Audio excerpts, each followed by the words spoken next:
Hello everyone, कैसे हैं आप सभी। आज यहाँ पर हम चर्चा करेंगे एक अलग विषय वस्तु को लेकर, लेकिन उस विषय वस्तु के बारे में बताने से पहले मैं इसकी एक इंपॉर्टेंस आपको सभी साझा कर दूं, क्योंकि आप सभी इसे क्यों पढ़ना चाहिए और ये वीडियो आपको क्यों देखना है, इससे पहले आपको ये समझना ज़रूरी है। जब आप कोई एग्ज़ाम देने जा रहे हैं, जैसे कि मैं कुछ एग्ज़ाम को हाल फिलहाल जो होने वाले हैं, जैसे आपका यूपी में ही 3 बहुत बड़े एग्ज़ाम हैं। एक आपका यूपी आरओ का है, बीईओ का एग्ज़ाम है और विधान परिषद का भी एग्ज़ाम है। जनवरी की बात करें तो वहाँ पर आपका यूपी पीसीएस मेंस का भी एग्ज़ाम है और ये सभी एग्ज़ाम बहुत इंपॉर्टेंट है। जिनका क्वालिफाई हो गया है, मेंस है, उनके उन बच्चों के लिए बहुत ज़रूरी है कि वहाँ पर वो मेंस के बाद अगले चरण में वो वहाँ पर सिलेक्शन लें, फाइनल रूप से सेटल डाउन हो। और इन सभी उहापोह की स्थिति में आपके सामने एक प्रश्न आता है कि आप 2 ही 3 महीने बचते हैं जिसमें आपको प्री के सारे सब्जेक्ट रिवीजन करने हैं और मेंस में यदि कोई एक्स्ट्रा टॉपिक जुड़ता है तो उसको भी पढ़ना है। इसके अतिरिक्त जो प्री के बाद का जितना करंट आपको डेवलप हुआ है उसको भी पढ़ना है और कम समय में ज़्यादा से ज़्यादा चीज़ें पढ़नी है। ऐसी स्थिति में आपके लिए सबसे अच्छा तरीका क्या हो, कहाँ पर आप मेहनत कर सकते हैं, कैसे आपको कम समय में ज़्यादा से ज़्यादा स्टडी कर पाएं और ऐसी स्टडी जो आपके प्रश्नों को अर्थात कि मुख्य परीक्षा को पास करने में, क्वालिफाई करने में, उसको निकालने में आपको सक्षम बनाए। इसी परिदृश्य से हम यहाँ पर क्विक रिवीजन सीरीज में आपके लिए लेकर आ रहा हूँ। क्विक रिवीजन सीरीज के अंतर्गत मैं आपके लिए जीएस के सभी विषय, चाहे वो पॉलिटी हो, इकोनॉमी हो, एनवायरनमेंट हो, जनरल साइंस हो, साइंस एंड टेक के टॉपिक हों या फिर आपके अदर कोई टॉपिक्स आते हैं इसके अंतर्गत, चाहे आपका जैसे ज्योग्राफी भी है इसके अंतर्गत आपकी, साथ ही आपका यूपी स्पेशल है उसके अंतर्गत आपको करंट अफेयर्स के टॉपिक्स हैं। तो क्विक रिवीजन सीरीज के अंतर्गत हम यहाँ पर कोशिश करेंगे कि आपको मिनिमम वीडियोस के माध्यम से आपको पूरा जीएस का सिलेबस आपको कंप्लीट करा दिया जाए। समय बहुत लगेगा, समय लगेगा कम से कम यहाँ पर सारे सब्जेक्ट को कंप्लीट करने में हो सकता है मुझे 1 साल का समय लग जाए, लेकिन वर्तमान समय में आपकी प्राथमिकताएं क्या हैं ये आप मुझे बता सकते हैं। आप मुझे ये बता सकते हैं कि आपको किस वीडियो की ज़्यादा ज़रूरत है, क्योंकि क्विक रिवीजन सीरीज़ आप परिचित हैं। क्विक रिवीजन सीरीज़ में यहाँ पर बहुत सारा कंटेंट होता है और बहुत ही कम समय में आपका पूरा रिवीजन करा दिया जाता है। तो यदि आपको लगता है कि कोई ऐसा सब्जेक्ट है जो आपका रिवीजन नहीं हो पा रहा है, जिसमें आप थोड़ा सा कम सक्षम या थोड़ी कम समझ बन रही है या बहुत ज़्यादा वास्ट है और उसको रिवीजन में ज़्यादा आपको समय लग रहा है, तो आप अपनी प्राथमिकताएं भी मुझ तक पहुँचा सकते हैं कि यहाँ पर सर इस वीडियो की, इस सब्जेक्ट की क्विक रिवीजन वीडियो पहले बना दीजिए, वहाँ पर हम अगले वीडियो को उसी को लेकर आएंगे। वर्तमान समय में आपको इंडियन पॉलिटी की क्विक रिवीजन सीरीज आपको 3 वीडियो उसकी मिल चुकी हैं। आज हम यहाँ पर स्टार्ट करने जा रहे हैं एनवायरनमेंट, पर्यावरण, क्योंकि जैसा कि देखा गया कि एनवायरनमेंट के जो क्वेश्चन है वो काफ़ी सारा पूछे जा रहे हैं, जो कि प्री के एग्जाम में भी इसकी बहुलता बढ़ रही है। ऐसे दृष्टिकोण में एनवायरनमेंट बहुत इंपॉर्टेंट हो जाता है। दूसरा, मुझे लगता है कि कहीं ना कहीं जनरल साइंस में बायो के अच्छे खासे क्वेश्चन आते हैं, वो भी आपके लिए ज़रूरी है कि उसका रिवीजन अच्छे टाइम से हो जाए। करंट अफेयर्स एक बहुत इंपॉर्टेंट पहलू होता है, उससे क्वेश्चन काफ़ी बनते हैं जो यूपी ओरिएंटेड भी होता है और साथ ही साथ आपका कह सकते हैं कि यूपीएससी के ओरिएंटेड है या फिर आपका अदर इंडियन और अंतर्राष्ट्रीय लेवल के करंट भी आते हैं। तीन सभी चीज़ों को लेकर तो मैंने कुछ वीडियो सोचे हैं कि आपके बीईओ एग्ज़ाम से पहले कुछ जैसे कि करंट अफेयर्स है, बायो के हैं और इन्वायरमेंट के जो वीडियोस हैं वो लेकर आपके समक्ष पहुंचाया जाए। बाकी आप अपने स्तर पे बता सकते हैं, यदि आपको लगता है कि यहाँ पे कोई और सब्जेक्ट की वीडियोज़ आपको मिलनी चाहिए तो वो भी मुझे ज़रूर बताएँ। चलिए आज बात करते हैं यहाँ पर एनवायरनमेंट के क्वेश्चंस की। यहाँ पर एनवायरनमेंट अपने आप में एक बहुत ही इंपॉर्टेंट एस्पेक्ट है। सबसे ज़रूरी पहलू इस समय में अगर हम देखें तो आप अगर दिल्ली एनसीआर में रहते हैं तो पराली जलाए जाने के कारण वर्तमान समय में स्मॉग की समस्या, धुंध जैसी चीज़ें प्रॉब्लम क्रिएट कर रही हैं। इनके कारण जो होता है आपको, जिनको ऐसे व्यक्तियों को जिनको सांस लेने में दिक्कत हो रही है उनके लिए बहुत समस्याप्रद है। साथ ही जो नॉर्मल व्यक्ति हैं उनके लिए भी सांस लेने में दिक्कत, आंखों में जलन, खराश और बहुत सारी पीड़ादायक समस्याएं उत्पन्न होती हैं। तो इन्वायरमेंट को हमें समझना होगा कि ये क्यों हमारे लिए ज़रूरी है। एक तो एक सामान्य व्यक्ति के दृष्टिकोण से भी हमें इसके बारे में पढ़ना चाहिए। हमें एज ए सिविल सर्वेंट क्यों पढ़ना चाहिए, क्योंकि हम अगर देखें तो चाहे वो आईएएस का एग्ज़ाम हो, चाहे आपके पीसीएस का एग्ज़ाम हो, वहाँ पर इन्वायरमेंट के क्वेश्चन लगातार प्री और मेंस दोनों ही परिदृश्य बहुत ज़रूरी हो गए हैं कि आप इसके बारे में अच्छे से परिचित हों।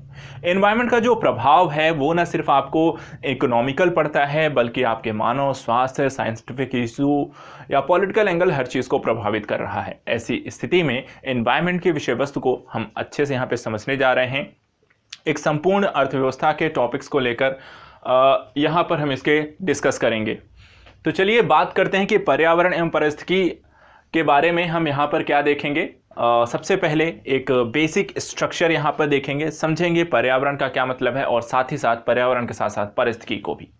सबसे पहले पर्यावरण से तात्पर्य क्या है, या इसको कई बार पूछा जाता है कि पर्यावरण जैसे जो परिभाषागत स्थितियां हैं या इसका प्रयोग क्या हुआ था। तो यहाँ सबसे पहले बात करते हैं पर्यावरण से। आपको मतलब पता है, परिधन आवरण दो शब्दों से मिलकर बनता है और पर्यावरण अर्थात कि परि का मतलब कि चारों ओर, आवरण का मतलब ढका हुआ। तो किसको किस चीज का ढका हुआ, तो ये कहने का मतलब है कोई न कोई जीव जंतु, पेड़ पौधा और उसके आसपास का जो एक वातावरण है जिससे वहां पर एक सराउंडिंग हो गई है उसके आसपास, उस स्थिति को यहाँ पर हम पर्यावरण की संज्ञा देते हैं। आधिकारिक तौर पर यदि हम बात करें तो इसको लेकर एक परिभाषा दी गई थी पर्यावरण संरक्षण अधिनियम 1986। इस अधिनियम में एक परिभाषा दी गई जिन्होंने बताया कि पर्यावरण किसी जीव के चारों ओर एक घिरे हुए भौतिक एवं जैविक दशाओं तथा उनके साथ जो जीव जंतुओं का एक पारस्परिक संबंध है उसको आप पर्यावरण कहेंगे। तो ऐसी स्थिति में हमारे आसपास, हम भी एक मनुष्य हैं, एक जीव हैं, और हमारे आसपास का जो भी एक पर्यावरण है, जो भी वायुमंडल में है, जो भी जीव जंतु हमारे पास रह रहे हैं और जिस तरीके से हम उनके साथ संलग्न होते हैं, जिस तरीके से हम उनके साथ उसका दोहन कर रहे हैं या प्रयोग कर रहे हैं और जिससे वो कैसे प्रभावित हो रहे हैं और वो हमको कैसे प्रभावित कर रहे हैं, वायुमंडल में क्या इफेक्ट आ रहा है, किस तरीके की चीज़ें परिवर्तित हो रही हैं, उन सारी चीज़ों का अध्ययन है। अब वर्तमान समय आपको एक उदाहरण समझा देते हैं। मानव के द्वारा की गई अभिक्रियाओं के माध्यम से वर्तमान समय में जो पराली की समस्याएं हैं उसको आपने जलाया और उसके कारण स्मॉग हुआ और वह वापस आपको प्रभावित कर रहा है और अन्य प्रकार की बीमारियां दे रहा है। तो आप पर्यावरण को प्रभावित करते हैं और पर्यावरण आपको प्रभावित करता है, और ये सारी जो चीज़ें हैं वो इम्पैक्टफुल होती हैं। अगर हम यहाँ देखें कि पर्यावरण की संरचना क्या है, पर्यावरण के प्रकार की स्थिति को अगर आप समझना चाहें तो यहाँ पर देखिए, जो पर्यावरण की जो संरचना है दो चीज़ों से मिलकर, एक जैविक है और दूसरा अजैविक है। अजैविक अर्थात भौतिक, जैसे कि आप पहाड़ हैं, इसके अंतर्गत नदियां हैं, आपको पठार हैं, इसके अंतर्गत महासागर हैं, जो आपके भौतिक स्वरूप को दिखाता है। वहीं दूसरी तरफ इसमें जैविक कारक हैं, अर्थात कि जैसे कि पेड़ पौधे हो गए और जीव जंतु हो गए। तो इनके जैविक और अजैविक दोनों ही तत्वों के मिश्रण से आपका पर्यावरण बनता है, या पर्यावरण की संरचना हमारी कुछ ऐसी यहाँ पर दिखाई देती है। प्रकार यही दो प्रकार हैं आपके, लेकिन खास अगर हम बात करते हैं संगठक अर्थात और किन चीज़ों से मिलकर ये बनता है, तो इसमें एक और चीज़ समाहित हो जाती है और वो है जैविक अजैविक के साथ साथ ऊर्जा संगठक। क्योंकि कोई भी जो जीव जंतु है, चाहे वो पेड़ पौधा हो, चाहे एक मनुष्य हो या अन्य जीव हो, उनके लिए ऊर्जा आवश्यक है। अब वे बिना ऊर्जा के चीज़ों के संचरण कर नहीं कर सकते हैं। उनके लिए अगर बहुत ज़्यादा अगर ठंडी पड़ जाए तो यहाँ पर चीज़ें क्या हो जाएंगी, बर्फ हो जाएगी और बर्फ होने के कारण पूरा जो जीवन है वो खत्म हो जाएगा। दूसरी तरफ बहुत ज़्यादा अगर गर्मी पड़ जाती है तो उससे भी वहाँ पर रेगिस्तान और सूखा पड़ जाएगा और चीज़ें खत्म हो जाएंगी। तो एक उचित संतुलन का होना बहुत ज़रूरी है। वर्तमान समय में जो पर्यावरण के पास जो ऊर्जा संगठक हैं वो या तो आपका सौरिक है अर्थात सूर्य के द्वारा प्राप्त है, या तो आपका भूतापी है अर्थात कि जो सूर्य से जो भूमि से निकलती है आपको, तो उनके द्वारा दो तरीके से यहाँ पर आपको ऊर्जा का स्वरूप प्राप्त होता है। तो यहाँ पर अगर हम देखें पर्यावरण के अंतर्गत अगर आपको एक अध्ययन और विषय क्षेत्र की बात करें, आप पर्यावरण में क्या क्या पढ़ते हैं, आपने भी पढ़ा होगा। पर्यावरण हम पढ़ते हैं, पर्यावरण की पारिस्थितिकी के बारे में पढ़ते हैं, जीवमंडल के बारे में पढ़ते हैं, बायोम के बारे में पढ़ते हैं, पर्यावरण प्रदूषण के बारे में पढ़ते हैं, और पर्यावरण को जो समस्याएं हैं उसको किस तरीके से हम प्रबंधित कर सकते हैं, तो पर्यावरण प्रबंधन के बारे में पढ़ते हैं। और तो इन सारी चीज़ों का अगर हम कहें कि पर्यावरण का विषय क्षेत्र क्या है, तो अपने आप में एक विशाल है।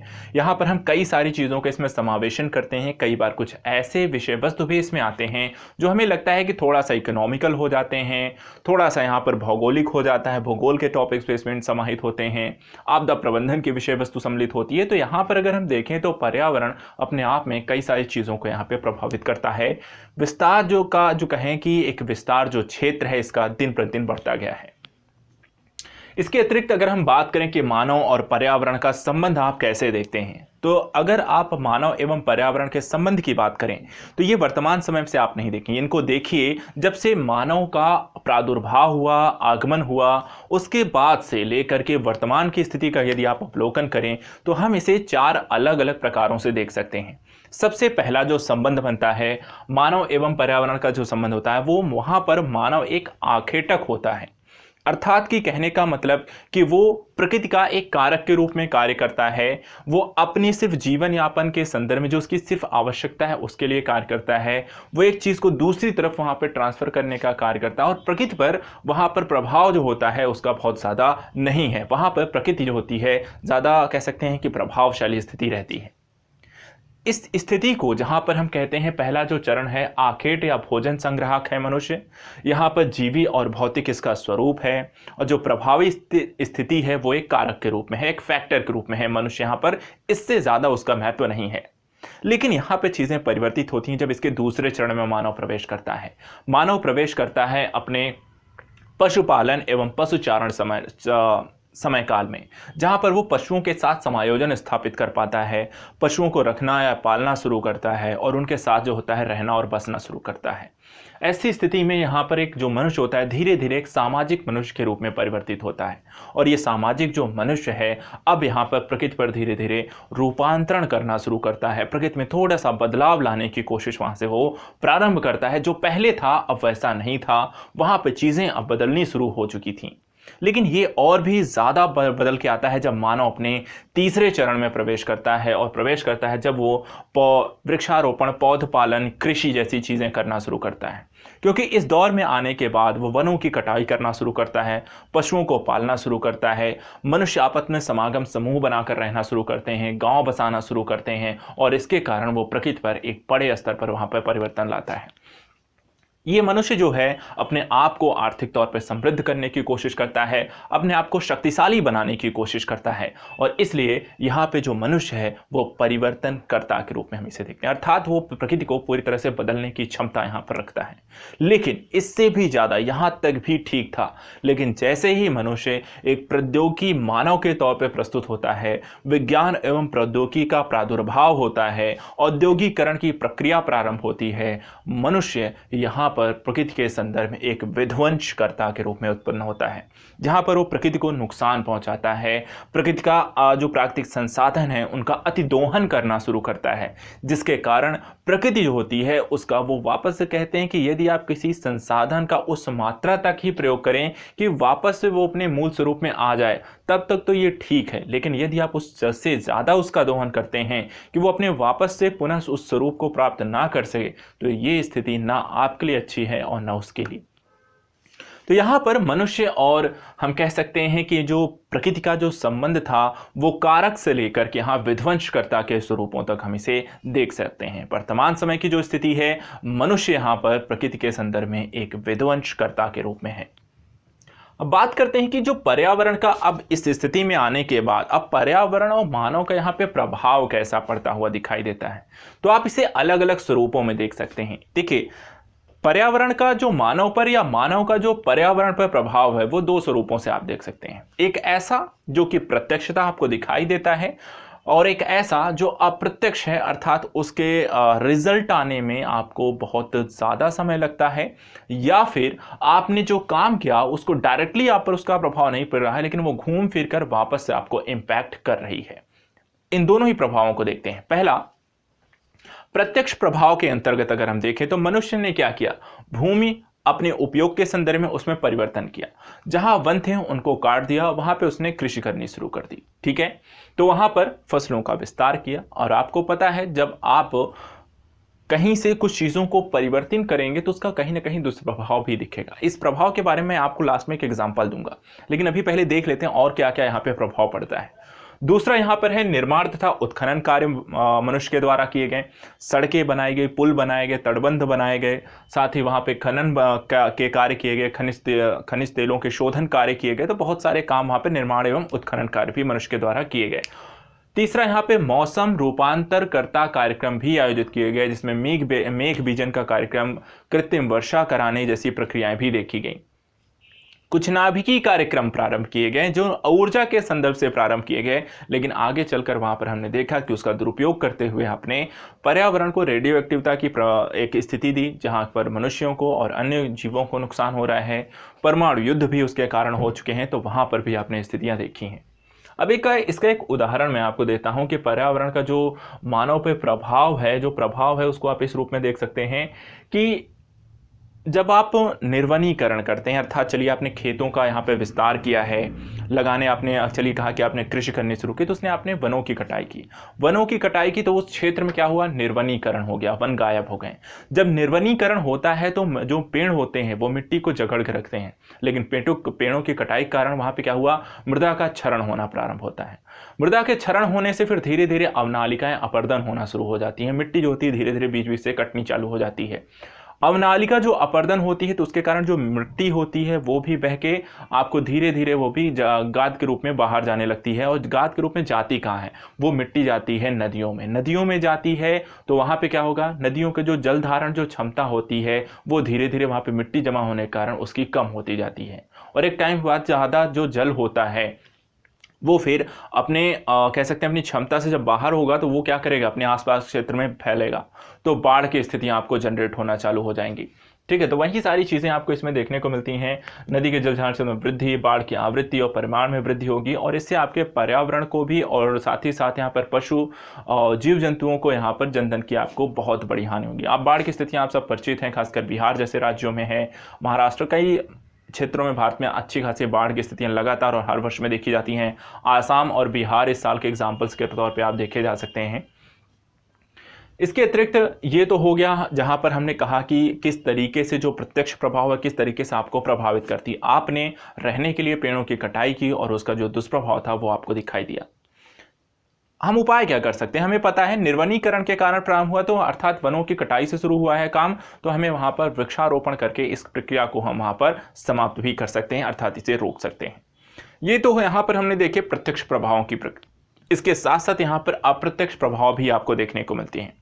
जैसे कि कृषि रसायनों का आप प्रयोग करते हैं, जो कीटनाशक हैं, जो उर्वरक आप यूज करते हैं जो कृषि के संदर्भ में, औद्योगिक अपशिष्ट का जो होता है वो आप नदियों में तालाबों में वहाँ पे डालते हैं, वो धीरे धीरे जाके समुद्र में गिरता है। उससे जो होता है नदियों का भी और समुद्र का भी जो पानी है वो विषैला होता है, उसमें रहने वाले जो जीव जंतु हैं उनको नुकसान पहुँचता है। ऑक्सीजन की जो मात्रा होती है जल की वो कम हो जाती है, और वहाँ पर पेड़ पौधे और अन्य जीवों के लिए कह सकते हैं पनपने का या फिर बहुत सर्वाइवल की जो स्थितियाँ हैं वो बहुत खतरनाक लेवल तक पहुँच जाती हैं। इसके अतिरिक्त ग्लोबल वार्मिंग का जो इफेक्ट है आप देख ही रहे हैं कि इससे बाढ़, हिमनदों का पिघलना, समुद्री जल स्तर का बढ़ना जैसी स्थितियां भी आपको अप्रत्यक्ष प्रभाव जो लंबे समय के बाद आप पर इम्पैक्ट करती हैं वो आपको इसमें दिखाई देता है। इसके अतिरिक्त अगर हम देखें तो जो आप कीटनाशकों का प्रयोग करते हैं वो कहीं ना कहीं DDT का आप इस एग्जांपल्स के तौर पर यूज़ कर सकते हैं, जहां पर आपको अगर किसी गर्भ धारण जो कर रखी है महिला, अगर वो उसका प्रयोग करती है ऐसे अनाज का, तो वहां पर गर्भपात की समस्याएं देखी जाती हैं। ओजोन के क्षरण के कारण, पराबैंगनी किरणों के प्रवेश के कारण मनुष्यों को चर्म कैंसर की समस्याएं देखने को मिल सकती हैं। तो यहाँ पर ये जो समस्याएं हैं, जल, मृदा, वायु सबका प्रदूषण की स्थितियां हैं, ये सब यहाँ पर हमने देखा है कि जो मनुष्य है वो प्रभावित हुआ है अपने ही कर्मों के कारण, उसने पर्यावरण को भी नुकसान पहुँचाया है और वापस से फिर पर्यावरण आपको भी प्रभावित करती है। चलिए, ये तो हमने यहाँ पे समझा किस तरीके से पर्यावरण क्या है उसके बारे में जानकारी ली, उनके संबंधों की समीक्षा की, प्रभावों के बारे में आपको जानकारी दी। आइए समझते हैं कि मानव एवं पर्यावरण के संबंधों को लेकर किस तरीके की अवधारणाएं यहाँ पर पर्यावरण और भूगोलवेत्ताओं ने प्रस्तुत की है। यहाँ पर जैसे कि एक अवधारणा है, एक नियतिवादी अवधारणा, इसको हम्बोल्ट और रेड्जल जैसे कैसे पर्यावरण और भूगोलवेत्ताओं ने इस सिद्धांत को दिया था, जिसमें उन्होंने कहा कि मनुष्य सिर्फ एक कारक के रूप में है। प्रकृति जो होती है यहाँ पर मेन और केंद्र बिंदु में है, वो शक्तिशाली स्वरूप में है और मनुष्य यहाँ पर उसको किसी तरीके से नुकसान नहीं पहुंचा सकता है। वहीं दूसरी अवधारणा एक लेकर है जिसको कहते हैं संभववादी अवधारणा। संभववादी अवधारणा जो होती है लाप्लास और ब्रून्स, बोमेन और एल फैब्रे ने दिया। एल फैब्रे मूलतः यहाँ पर इस तरीके के सिद्धांतों को ज़्यादा प्राथमिकता देते हैं। इसमें मानव का सक्रिय तत्व के रूप में यहाँ पर प्राथमिकता मिलती है और मानव जो होता है प्रकृति को परिवर्तित करने में सक्षम यहाँ पर माना गया है। अर्थात कहने का मतलब, यदि मनुष्य के पास सभी प्रकार के संसाधन उपलब्ध हैं तो वो प्रकृति को जैसे चाहे वैसे परिवर्तित कर सकता है। एक मतलब कह सकते हैं कि अपोजिट अवधारणा, नियतिवादी से पूरी तरह से अलग अवधारणा यहाँ पर संभववादी अवधारणा को प्रस्तुत करती है। तीसरा अवधारणा लेकर आए नवनियतिवादी अवधारणा। इसे ग्रिफिथ, ट्रेलर और स्पेट जैसे भूगोलवेत्ताओं ने इसे प्रस्तुत किया और इन्होंने कहा कि प्रकृति के दोहन की यहाँ पर उन्होंने आलोचना की है और मनुष्य को जिस तरीके से उसने प्रकृति का अत्यधिक दोहन नहीं करना चाहिए। रुको और जाओ के सिद्धांत को वो कहते हैं, अर्थात कि वहाँ पर पर्टिकुलर किसी क्षेत्र में उसी मात्रा तक दोहन करिए जहाँ वो वापस अपने स्वरूप में आ सकती है, तो वहाँ पर आइए, दोहन करिए और वहाँ से चले जाइए। जैसे ही फिर से वापस वो पूर्ण अपने अवस्था में आ सकती है, आप वापस आ सकते हैं। तो रुको और जाओ का सिद्धांत ये कहते हैं पालन करना चाहिए। इसके अतिरिक्त यहाँ पे टिकाऊ व शाश्वत विकास अवधारणा को प्रस्तुत करने का अगर हम नवनियतिवादी के संदर्भ में जो दृष्टिकोण देखते हैं, वो कहीं ना कहीं एक शाश्वत और टिकाऊ विकास अवधारणा की बात करती है। इसके अतिरिक्त इसमें कृतिवाद है, जो मानव पर्यावरण को एक सहनीय स्थिति तक परिवर्तित करने की क्षमता को यहाँ पे प्राथमिकता देती है। वहीं मानकी जो दृष्टिकोण है वो मानव पर्यावरण संबंध को सर्वोत्तम स्तर में सामंजस्य की स्थिति की बात करता है, जबकि जो पारिस्थितिकी दृष्टिकोण है ये मानव को परिस्थिति तंत्र का एक घटक के रूप में स्वीकार करती है। पारिस्थितिकी तंत्र में जब हम पढ़ते हैं तो मानव वहां पर सिर्फ एक घटक के रूप में ही कार्य करता है। तो इस तरीके से मानव एवं पर्यावरण संबंधी जो विचारधाराएं हैं वो अपने आप में कई सारी हैं और यहाँ पर उसके अलग अलग यहाँ पर विचार हैं। आइए अब समझने की कोशिश करते हैं कि धारणीय व स्थायी विकास से तात्पर्य क्या है। सबसे पहले इससे रिलेटेड कई सारे प्रश्न होते हैं, एग्जाम में पूछे जाते हैं, उससे भी आपको परिचित करा दें। कुछ फैक्ट चीजें हैं वो भी आप समझ लीजिए, जैसे कि IUCN के द्वारा यहाँ पे सर्वप्रथम इस शब्द का प्रयोग किया गया अपनी विश्व संरक्षण रणनीति रिपोर्ट में। इसके साथ साथ 1987 में WCED ने अपने अवर कॉमन फ्यूचर नामक एक रिपोर्ट में इस शब्द की परिभाषा, अर्थ और उसका विस्तार दिया है। इस शब्द को, किसको, धारणीय या स्थायी विकास क्या है, इसको उन्होंने परिभाषित किया है। इसकी परिभाषा क्या है? परिभाषा कहती है कि धारणीय विकास वह विकास है जिसके तहत जो वर्तमान की जो पीढ़ियां हैं वो अपनी आवश्यकताओं की पूर्ति कर सकते हैं, लेकिन साथ साथ वहां पर जो भविष्य की जो पीढ़ी आने वाली है उसके लिए वहां पे उन संसाधनों का संरक्षण भी किया जाना चाहिए। तो कहने का मतलब हुआ कि इसमें कहता है कि यह विकास जिसके अंतर्गत भावी पीढ़ियों के लिए आवश्यकताओं की पूर्ति करने की क्षमताओं से समझौता किए बिना वर्तमान पीढ़ी की आवश्यकताओं को पूरा किया जाना, यह कहता है धारणीय विकास। अर्थात वर्तमान पीढ़ी को भी आवश्यकताओं की पूरी करनी है और साथ ही साथ यहाँ पर उसे भविष्य के लिए सुरक्षित भी रखना है। इसके अतिरिक्त यहाँ पर धारणीय विकास को लेकर 1992 में यहाँ पे जो रियो डी जेनेरियो सम्मेलन होता है, पृथ्वी सम्मेलन के नाम से भी आप इसे परिचित हैं, वहाँ पर सतत विकास को यहाँ पर अमली जामा पहनाया गया, वहाँ पे इसको प्राथमिकता दी गई, वहाँ इसे स्वीकार किया गया। इसके बाद 2002 में जोहानिसबर्ग में, उसके बाद 2012 में रियो डी जेनेरियो में फिर से यहाँ पर सम्मेलन हुआ जिसे हम रियो 10 और रियो 20 के नाम से भी जानते हैं। और ये दोनों ही जो सम्मेलन हुए उन सम्मेलनों में इनका यह जो मूल मुद्दा था वो शाश्वत विकास या सतत विकास की अवधारणा को वो प्राथमिकता देते हैं। इसी के संदर्भ में यहाँ पर स्थायी विकास को पथ प्रदर्शक के संदर्भ में यहाँ पे एक सिद्धांत को प्रस्तुत किया गया। सतत विकास के अंतर्गत कुछ लक्ष्यों को निर्धारित किया गया जो कि यहाँ पे प्राप्त करने की कोशिश करनी है, जैसे कि यहाँ पे पारिस्थितिकी मित्रवत प्रौद्योगिकी का विकास किया जाएगा। साथ ही आपको परियोजना संचालन मूल्यांकन, जिसके अंतर्गत किस तरीके से बैलेंस उसको बनाकर रखना है, पर्यावरण का मूल्यांकन करना है, पर्यावरण के किस तरीके से प्रभाव, दुष्प्रभाव, सुप्रभाव कैसा है उसको देखना है, उसकी क्षमता में वृद्धि लेकर आनी है। तो ये सारा वहाँ पर मूल्यांकन के स्तर पर कार्य करना है। उत्पादन का विकेंद्रीकरण करना है, जो संसाधन उसका किस तरीके से उपयोग किया जाना है, कैसे वहाँ पर उसको बेहतर बनाना है। इसके अतिरिक्त संसाधन को संरक्षण सुनिश्चित करना है। प्रभावशाली जवाबदेहिता, पारिस्थितिकी साक्षरता, सामाजिक समूहों की सहायता और वैश्विक स्तर पर विभिन्न देशों के मध्य पर्यावरण संरक्षण को लेकर संधियां यहाँ पर इसके कुछ प्रमुख विषय वस्तुओं के रूप में सम्मिलित किए गए। मूलतः ये जो सारी बातें कही गई हैं सतत कह सकते हैं धारणीय विकास को प्राप्त करने को लेकर, ये इस बात को अंदेशित करती हैं या इस बात को लेकर प्राथमिकता देती हैं कि जिस तरीके से मनुष्य यहाँ पर कार्य कर रहा है उसके माध्यम से उसके सर्वाइवल की स्थितियाँ बहुत ज़्यादा लंबे समय तक नहीं देखी जाएंगी यदि यहाँ पर हमने अभी से एक बेहतर और सतत विकास की अवधारणा के संदर्भ में कुछ बेहतर निर्णय नहीं लिए थे। और ये सारा जो कार्य था उसी के संदर्भ में था, चाहे आज के समय हम देखें तो ग्रीन टेक्नोलॉजी का विकास करना हो, पेरिस जलवायु समझौतों को वहाँ पर प्राथमिकता देनी हो, विभिन्न प्रकार के पर्यावरण समूह और उसके साथ ही कह सकते हैं कि आपके गैर सरकारी समूहों के द्वारा यहाँ पर पर्यावरण के क्षेत्र में कार्य किया जाना हो। ये सारी चीज़ें दिखाती हैं कि वर्तमान समय में पर्यावरण को लेकर मनुष्य, देश और अंतर्राष्ट्रीय और सरकारी और गैर सरकारी संस्थाओं ने यहाँ पर किस तरीके से कार्य किया जाना है। पर्यावरण के इफेक्ट आप सबको दिखाई दे रहे हैं, उसके बारे में भी चर्चा करेंगे डिटेल से। इसके साथ साथ हम यहाँ पर देखें तो भारत सरकार के द्वारा भी अपने स्तर पर कई सारे यहाँ पे कार्य किए जा रहे हैं, जैसे कृषि है, सामाजिक वानिकी को प्राथमिकता देना है, पर्यावरण संरक्षण को लेकर कई सारे कानूनों का निर्माण किया जाना है, विभिन्न प्रकार के मंत्रालयों को यहाँ पर एनओसी जारी करने को लेकर पर्यावरण के संदर्भ में उस रिपोर्ट या पर्टिकुलर परियोजना का मूल्यांकन किया जाना है। इसके अतिरिक्त यहाँ पे कृषि वनारोपण को यहाँ पे प्राथमिकता देनी है, सस्ती एवं टिकाऊ ऊर्जा विकास को, नवीनीकरण ऊर्जा को भारत सरकार के द्वारा प्राथमिकता दिया जाना, जैसे कि अभी आपने सौर ऊर्जा को यहाँ पर किस तरीके से प्राथमिकता दी जा रही है। तो ये सारा जो काम है भारत सरकार के द्वारा अपने स्तर पर पर्यावरण संरक्षण को लेकर और साथ ही साथ धारणीय विकास को लेकर यहाँ पर प्राथमिकता देती हुई दिखाई देती है। इसी के संदर्भ में भारत और संयुक्त राष्ट्र के मध्य एक सतत विकास फ्रेमवर्क 2018 से 2022 के लिए यहाँ पर हस्ताक्षरित हुए, जिसके अंतर्गत यहाँ पर देखिए ये 28 सितंबर 2018 को ये हस्ताक्षर हुआ नीति आयोग और संयुक्त राष्ट्र के मध्य, जो 5 वर्षीय एक कार्यक्रम है। इस 5 वर्षीय कार्यक्रम के माध्यम से सतत विकास प्राप्त हेतु कुछ मुद्दों को यहाँ पर प्राथमिकता दी गई है कि यदि भारत को सतत विकास प्राप्त करना है तो उसके लिए यहाँ पर भारत को क्या क्या कार्य करने होंगे। जैसे कि वहाँ पर एक मुद्दे हैं उसमें एक है गरीबी एवं शहरीकरण के संदर्भ में, कि गरीबी को दूर करना है, शहरीकरण को वहाँ पर लेकर आना है, लेकिन वहाँ पर संयोजित करते हुए पर्यावरण को बिना नुकसान पहुँचाए। इसके अतिरिक्त स्वस्थ यहाँ पर जल है, स्वच्छता को प्राथमिक, स्वास्थ्य है, जल है, स्वच्छता, शिक्षा, पोषण, खाद्य सुरक्षा, जलवायु परिवर्तन, हरित ऊर्जा, आपदा से निपटने की तैयारी, कौशल, उद्यमिता, रोजगार सृजन, लैंगिक समानता, युवा विकास जैसी चीज़ों को यहाँ पर संयुक्त राष्ट्र विकास कार्यक्रम के अंतर्गत इसमें रखा गया है। इसके लिए यहाँ पे 11,000 करोड़ रुपए का बजट भी आवंटित किया गया है, जिसमें 47% जो इसका हिस्सा है वो सरकार, निजी क्षेत्र और अन्य समूहों के द्वारा यहाँ पर दिए जाएंगे।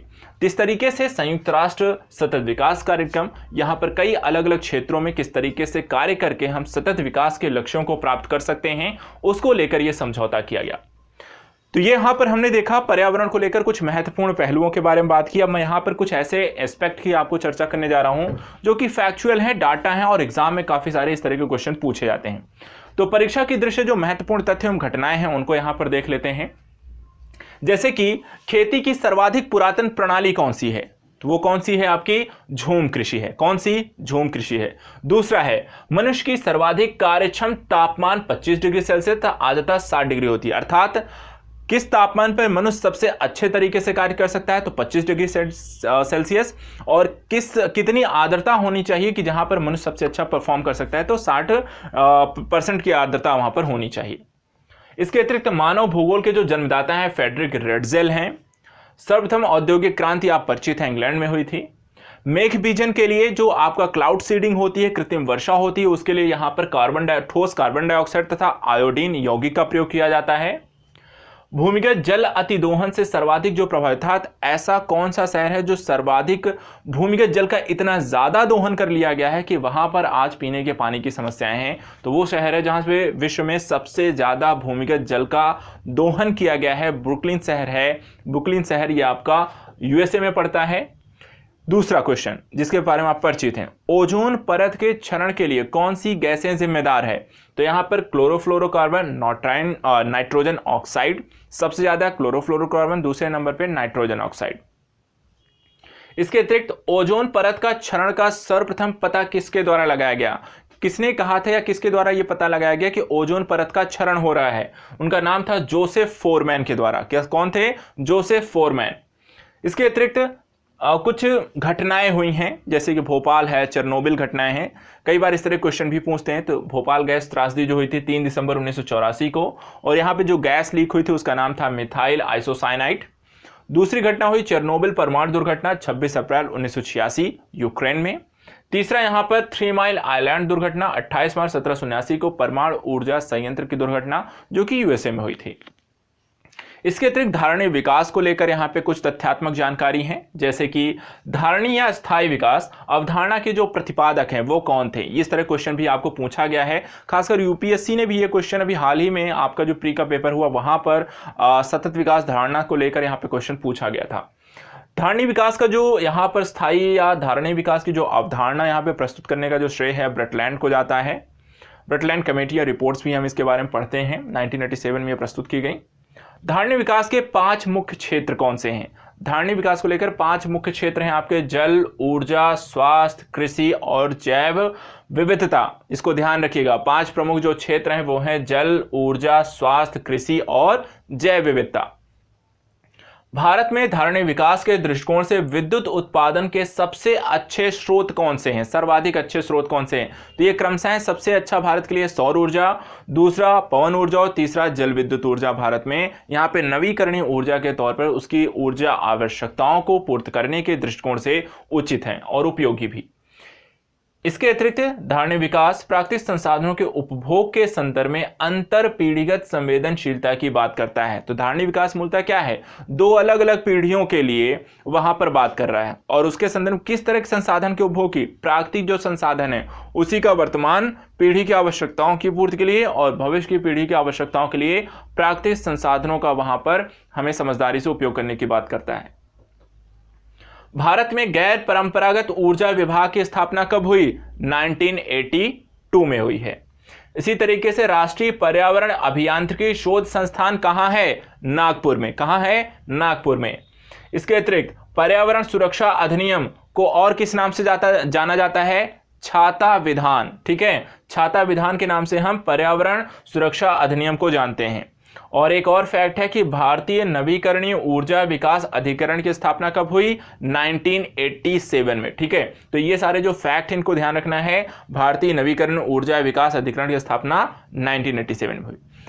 पर्यावरण के जब बारे में आप पढ़ते हैं तो पर्यावरण के साथ साथ एक शब्द इसमें जुड़ा होता है, पर्यावरण एवं पारिस्थितिकी। पारिस्थितिकी क्या है और पारिस्थितिकी के अंतर्गत हम किन किन चीज़ों के बारे में पढ़ते हैं?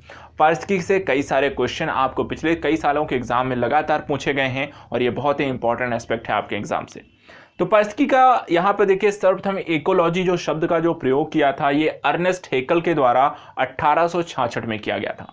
यहाँ पर उन्होंने एक जो शब्द था, लैटिन शब्द था ओक्योलॉजी, जिसका मतलब होता है यहाँ पर निवास या क्षेत्र स्थान के बारे में बात करते हैं। तो यहाँ पर पारिस्थितिकी अर्थात कि एक पर्टिकुलर जो क्षेत्र जहाँ पर जीव या उसके साथ का आवासीय जो क्षेत्र है उसको बारे में हम बात करते हैं। यहाँ पर वातावरण और जीव समुदाय के पारस्परिक जो संबंधों का अध्ययन होता है उसको हम यहाँ पर पारिस्थितिकी के नाम से जानते हैं। तो वातावरण और जीव जो हैं, यहाँ पर जीव समुदाय के जो पारस्परिक जो संबंध है वो क्या है आपका? वही है आपका, यहाँ पर हम पारिस्थितिकी के नाम से जानते हैं। पारिस्थितिकी शब्द का सर्वप्रथम प्रयोग या इकोलॉजी शब्द का सर्वप्रथम प्रयोग अर्नेस्ट हेकल के द्वारा किया गया। इसके अतिरिक्त पारिस्थितिकी विज्ञान की अपनी कई शाखाएं हैं जिसके अंतर्गत कई सारी चीज़ों का हम अध्ययन करते हैं और कई बार इससे रिलेटेड क्वेश्चन बनते हैं। जैसे कि स्वयं पारिस्थितिकी क्या है? स्वयं पारिस्थितिकी का मतलब होता है जिसमें एक व्यक्तिगत पौधे जंतु का वातावरण के साथ संबंध। ठीक है, किसी एक व्यक्तिगत पौधे या किसी एक जंतु का यहाँ पर कि उसके आसपास का जो वातावरण है उसको अध्ययन करने को हम कहते हैं स्वयं पारिस्थितिकी। इसी तरीके से आता है समुदाय पारिस्थितिकी। तो समुदाय पारिस्थितिकी को 3 भागों में डिवाइड करते हैं। पहला है आबादी पारिस्थितिकी। आबादी पारिस्थितिकी का मतलब होता है किसी स्थान पर एक ही जाति विशेष के जंतु या पादप का उसके आसपास के वातावरण के साथ संबंधों का जो अध्ययन है उसको हम कहते हैं आबादी पर्यावरण। तो यहां पर क्या हुआ? किसी एक स्थान पर किसी एक जाति के पौधे या जंतु की जो आबादी है उसका वातावरण के साथ जो संबंध है वो आपका आबादी पर्यावरण होगा। दूसरा इसमें आएगा आपका समुदाय पारिस्थितिकी। समुदाय पारिस्थितिकी का मतलब हुआ कि जिसमें आपके किसी स्थान पर सभी जीवधारी, चाहे वो पेड़ पौधे भी हैं, वहां पर जीव जंतु भी रहते हैं, तो पेड़ पौधे और जीवधारियों और उनके द्वारा जो सम्मिलित आपकी आबादी बनती है और उनका जो वातावरण के साथ जो संबंध बनता है उसको हम कहते हैं समुदाय पारिस्थितिकी। और तीसरा इसके अंतर्गत आता है पारिस्थितिकी तंत्र पारिस्थितिकी। इसके अंतर्गत आपके किसी स्थान के जीवी, अजीवी और ऊर्जा संगठक तथा तत्वों के चक्रीकरण इत्यादि के सम्मिलित स्वरूपों का जो अध्ययन होता है वो आपका पारिस्थितिकी तंत्र कहलाएगा। तो इस तरीके से हम पारिस्थितिकी विज्ञान की शाखाओं के अंतर्गत इसको कई अलग अलग माध्यम से यहाँ पर एक व्यक्ति से लेकर के पूरे की पूरी संरचना का भी हम अध्ययन करते हैं। आवास के स्थान पर यदि हम पारिस्थितिक क्षेत्र को देखें तो यहाँ पर आपको जलीय पारिस्थितिकी और स्थलीय पारिस्थितिकी देखने को मिलती है। जलीय पारिस्थितिकी जहाँ पर जैसे आप स्वच्छ जल है, तालाब है, नदी को देख सकते हैं, और खारे पानी के संदर्भ में आप समुद्र के झीलें हैं और आपका समुद्र है तो उसको आप देख सकते हैं। इसी तरीके से स्थलीय पारिस्थितिकी के बारे में अगर हम देखें तो स्थलीय पारिस्थितिकी के तौर पे आप घास के पारिस्थितिकी देख सकते हैं, वन पारिस्थितिकी देख सकते हैं, और आपका मरुस्थल पारिस्थितिकी है, फसल पारिस्थितिकी है, इसे आप यहाँ पर देख सकते हैं। पारिस्थितिकी के कारक क्या हैं? पारिस्थितिकी किन किन चीज़ों से प्रभावित है, पारिस्थितिकी पर किन किन कारकों का इफेक्ट पड़ता हुआ दिखाई देता है? तो देखिए, पारिस्थितिकी में जलवायु कारक हैं, जैसे कि आप इसमें देख सकते हैं प्रकाश, तापमान, जल, वर्षा, वायुमंडलीय नमी, वायु की गति और गैसें इत्यादि, ये आपको स्थलाकृतिक कारक में आती हैं। इसके अतिरिक्त जलवायु कारक में आती हैं। स्थलाकृतिक कारक के अंतर्गत आपका ढलाई हो गई, आपका ऊंचाई हो गई, और आपका कितना खुलाव है पर्टिकुलर क्षेत्र में, उसकी बात करते हैं। मृदा के अंतर्गत बात करें तो खनिज हो गया, आपका कार्बनिक पदार्थ हो गए, आपके शैवाल हो गए, ये सारी चीज़ें जो इफेक्ट डालती हैं वो मृदा के अंतर्गत आती हैं। और जीवी कारक के अंतर्गत आपके सूक्ष्म जीव हो गए, आपके पौधे हो गए, जीव जंतु हो गए, तो ये आपके जीवी कारक के अंतर्गत आते हैं। तो इस तरीके से हमने यहाँ पर पर्यावरण को समझने की कोशिश की, पारिस्थितिकी को यहाँ पर जानने की कोशिश की है। अब इसके और यहाँ पर पारिस्थितिकी के बारे में थोड़ा सा और डिटेल समझते हैं।